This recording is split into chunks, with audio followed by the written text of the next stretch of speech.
What's going on, guys? I'm Steve. Welcome back to the channel. Welcome back to another video. If it's your first time stopping by the channel, hit that subscribe button. Trust me, you won't regret it. You're a returning subscriber as always, guys. Welcome back, and I do appreciate the support. Guys, there's no shortage of violence in the world, especially between strangers.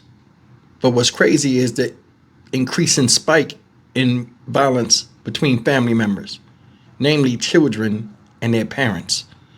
Today I want to tell you about a story out of Milwaukee, Wisconsin. Shout out Milwaukee as always. About a teenage boy. Now this happened yesterday. Who got in some type of disagreement with his father. 47-year-old man, not pictured, him or the boy. They don't have pictures of either one of them. 47-year-old man named Corey Williams.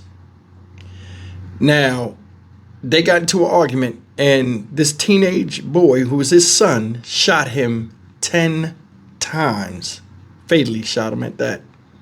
Now, he's on the run, and they're looking for him. They will say his name in this video if you pay attention. And I want you to pay attention to something else that I'm going to talk about in my commentary. Take a look at this. At 9, a family is searching for answers after a fatal shooting at 11th and Atkinson. Loved ones telling Fox 6 the victim was shot and killed by his son. Our Bria Jones is here in the studio with the family's plea for the suspect to turn themselves in. Bria? Good evening, Ben, Mary. Milwaukee police have not confirmed the connection between the victim and the suspect, but they did say the shooting is domestic violence related, and they say they know who pulled the trigger. A Milwaukee family torn apart by violence. I had a phone call. My brother got shot and killed by his son. Karen Stiegel is processing an unthinkable crime. She says her brother, 47-year-old Corey Williams, was fatally shot by his teenage son. And to get here to find out, he did not shoot him one time, he shot him 10 times. Wednesday, a web of crime scene tape closed off this apartment building at 11th and Atkinson. Milwaukee police have not confirmed the relationship between the victim and suspect, only saying they are seeking a known suspect and the shooting is domestic violence related. I was in the back on my way towards here and I heard like 5 shots. They said 6 had already ran off. Stiegel says her father, uncle, and brother have apartments in the building. And recently, she said all of her brother's children moved in with him. The kids have to endure their brother killing their dad. They know your name. Look, Corey, you need to turn yourself in, baby. I don't know, maybe you can get some mental help. But you left your sisters and brothers, they don't need mental help. She is urging her nephew to do the right thing as her family struggles to understand how this could have happened. Whatever he told him no, or whatever he told him he should not did, it did not mean kill your daddy. The family said it is unclear right now where the suspect could be. Milwaukee police, they want anyone with information to give them a call. Mary? As you've seen that, and I'm telling you, there are a lot of kids being brought up now that are batshit demonic. I don't even think they're crazy. I think they act out at older ages like they did when they were children at a younger age. Now, if you paid attention to this story, they called the boy LaCorey. So that must be his first name. The aunt said his name right on the camera. So, I mean, ain't no secret they looking for this dude, right? The other thing is this. They said that in the story, in that apartment building, the grandfather, the father, and the uncle, which is the brother's brother, lived in the house. If the argument was so bad, you had other family members you could talk to, or you could go over to their house, I'm assuming. Don't get me wrong. We had parents, sometimes we hated them coming up because they would tell us no, or they would control a lot of our, or restrict a lot of our movements and stuff like that. And, you know, it's just a normal thing of coming up, being brought up with parenting. Now it's like with the introduction of guns and the way things are now, a lot of these kids, they do more than put up a tantrum. They'll draw on you. He pulled a gun on his dad and shot him 10 times, then ran away. And that's the thing. You see that with not even just younger people, with older people now. They'll pull that gun out, squeeze the trigger, and then take off. Always a plan A, never a plan B. You shot your father to death. The man that gave you life, you shot him. That's unforgivable and unacceptable. I don't know what they were arguing about, but did you hear the aunt? The aunt was like, well, what if he told you no or told you couldn't do? You did not have to shoot your dad.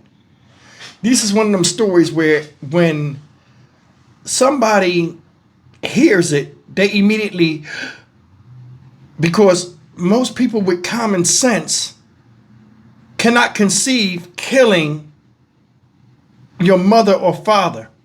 But nowadays, they're common people, but they're not common sense. Or the crimes are common, but the common sense is none. I don't know how old this boy is. I was trying to look and see if I could find his age. I don't know how old he was. But I know he was too old to be pulling a gun out and trying to shoot somebody, namely his own dad, in the house. The aunt also said, you may need mental help. The other kids that seen you do it are going to need mental help too. Or I guess he's talking about counseling. So evidently he must have shot this man in an argument in front of other children. See that? Once you see something, you can't unsee it. And this is what we have now. There are people that are committing vicious, atrocious crimes in the street. And a lot of people are bear witness to it. And they're never the same. I don't know how old these kids are, but I'm more than sure they love the dad.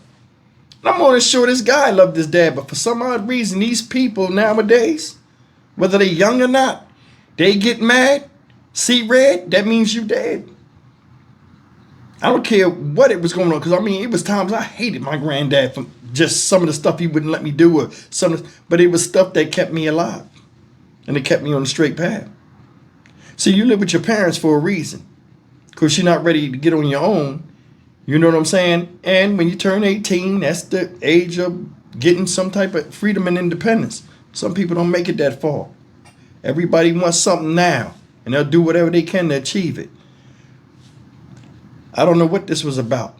But I do know whatever the argument was about, it could have been easily resolved. And if it couldn't be resolved, you had granddad in the house that you could have talked to calm you down before you got so angry that you decided to kill the man that made you. I'm Stock Market Steve for the Dynamic Reason channel. As always, like, comment, share, and subscribe. I'll see you in the next video. Take care. Oh yeah, and one more thing before I get out of here, I forgot to mention. My grandparents used to get on my nerves a lot, to where I'd be like, man, they make me sick. And a lot of you guys went through that too. But I mean, never in my wildest amounts of anger did I ever say, you know what? I should kill him. Or I should kill my grandma. I should kill them. Look at nowadays, man. It's nothing to see younger people and even older people, 30s and 40s, turning violence onto their parents. Especially the older you get, you just leave them alone. Don't even remove yourself from the situation. And this is a teenage boy. So I know he couldn't remove himself from the situation, but there were other males in the house close to or older than your father. And I'm more than sure they could have broke down to you that the argument is not worth what you did. Thanks for listening.